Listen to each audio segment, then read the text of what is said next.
G'day, my name is Josh Ainsworth. I'm the founder and president of Southside 8's and Customs Car Club in Perth, WA. Got into cars probably midway through high school. See, my older brother was the main key there. He had a pretty decent set of wheels when he was on his P's, and you know, growing up in the late 90s, the driveway was full of things like Tiranas and Brockies and Kingswoods and stuff like that. So sort of really had no choice but to want to follow suit and try and jump in one of those. Unfortunately, going to uni meant I didn't have enough cash to kind of do that kind of stuff, so I ended up with just a couple of daily drivers until I was about 20ish, and then managed to find my way into the keys of a HSV, which pretty much bit me on the bum for the V8 bug. Drove the clubby for a bit and ended up trying to start a car club. So it was originally just a bunch of mates, a couple of cars. We'd tee up, go for cruises, go down to the pub and just talk crap about cars, and because we all liked them, we all had something decent in the garage. And 10 years later, we're still here, still doing it. It's no longer just a bunch of mates. The Facebook page has got 1,500 plus members on it. We've got our own merchandise line, we've got a club events, won a few trophies, and it's sort of got a bit taken out of my hands. The clubby made way for a HR wagon, and I think that's pretty much when the club sort of took off for me. People started to realise we weren't just young guys with Commodores trying to kick about, that we were genuine car enthusiasts. And yeah, so as soon as I picked up the 67, the club went gangbusters. We had a whole bunch of people join on, older crew, younger crew. It wasn't just blokes in their mid-20s, we had blokes in their 50s. We had P-platers all coming on board and just wanting to be part of what we were doing. Got a bit of a reputation amongst ourselves for the party crew at most of the event. We did the right things on the road, which we sort of felt gave us license to tear it up a bit on the burnout pad and on the strip, and kick on into the evenings, which is where a lot of our club gets its members from, because we basically we're a family club, we're a mates club, and everyone just wants to hang out because the love of cars has brought us together. We're all just a good bunch of people. HR was a great car for me, cruised it for years, but got the V8 bug again. Ended up finding this one. A mate of mine brought it over from South Australia.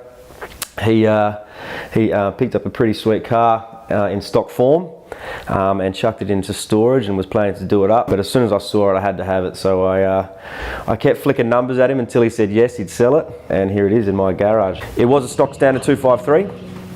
Original V8 Premier. Always wanted a sedan. One can dream for the HK GTS, but my budget doesn't allow for that. And the next best thing was the sedan. So the Premier top of the line was what I was after. This is a 71 HG. Came out with a 253 thong slapper, and yeah, that just wasn't going to cut it for me. Went and sought after a few 308s, just trying to tickle it up a bit, and got pretty disheartened by the amount of money people were trying to get off you for a stock standard 308 block, just because that's what I wanted to do up. Came home that very afternoon after almost buying one, and a mate said he had a VN Group A motor sitting in his garage, which he hadn't touched in 10 years, and his plans were if I was willing to do it up, he'd help me, and that's what happened. So we pulled it apart, stripped it, made sure everything was good, sent the motor off to Wayne Smith at Performance Carb Tuning, and he pretty much assembled the whole long block for me.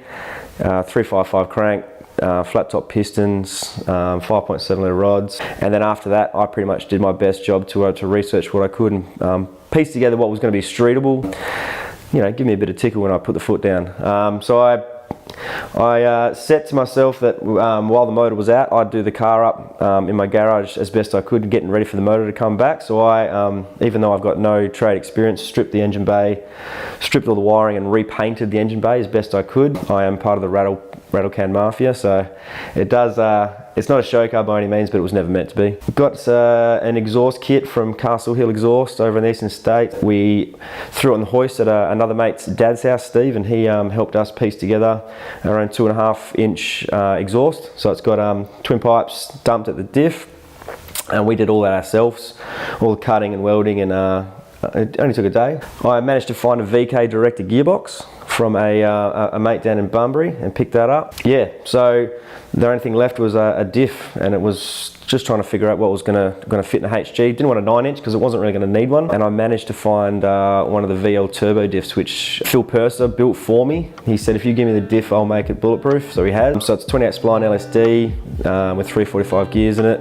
basically meaning that the whole car's Holden. So Holden motor, Holden gearbox, Holden tail shaft, and Holden diff.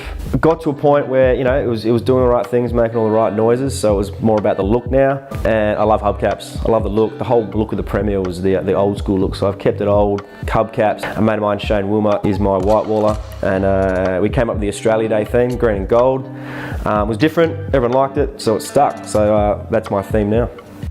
So it got to the point where, yeah, it started to sound pretty tough, and it went pretty hard. And I was always after those reverse cowl bonnets, but everyone said, don't do it, keep it grandpa. So I've compromised and I got the best of both worlds. I've got two bonnets. I've got one for the street and one for when we do shows and events. I looked over east for the reverse cowls where you do the fiberglass attachment, and just butted heads with the bloke trying to get one over to WA. As most of us do in the car industry, we are on Gumtree late at night. I think it was about 11 o'clock and managed to find one.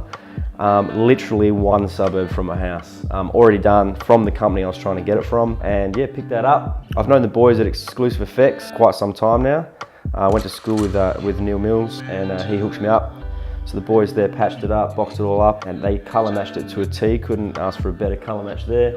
That's where the car's at the moment. Plans for the future, not leave my garage, put it that way, just drive the pants off it. I don't tend to take it out in the rain, so it's more of a summer vehicle, so it does sit a little bit dormant over winter, but any sunny day it's out on the road. The car club's at a point now where we do regular cruises, whether it's just someone rings up and says let's go, or we do all the major events, Gaz and Nats and Power Cruise, and Motivation's our main one. We've made that our big hit, where we try and get the whole club down at least for a day, some food and drink on, and we share cars. Everyone jumps in, jumps out, has a drive of each other's cars.